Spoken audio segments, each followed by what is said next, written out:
వాళ్ళని గుళ్ళల్లోకి రానివ్వలేదు కాబట్టి మతం మారిపోయారని చెప్తున్నారు. ఓకే, వాళ్ళని ఒకనాడు గుళ్ళల్లోకి రానివ్వలేదేమోనండి, మాకు తెలియదు. కానీ ఈ రోజున ఆ పరిస్థితి లేదుగా.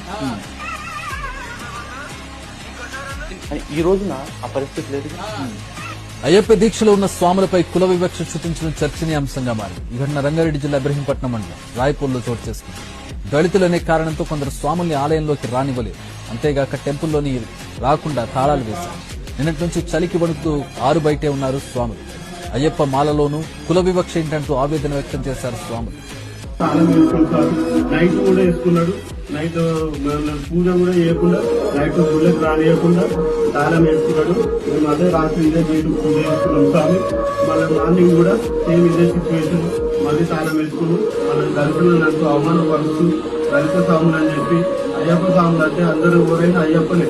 కానీ ఈ దళితుల మనల్ని గుడిలోకి రానియకుండా తాళాలు వేసుకున్నాడు. గుడి తాళం వేసుకున్నాడు స్వామి. ఇది ఇట్లా జరుగుతుంది. ఇక్కడ ఈ రాయపూర్ గ్రామంలో ఇక్కడనే కాదు.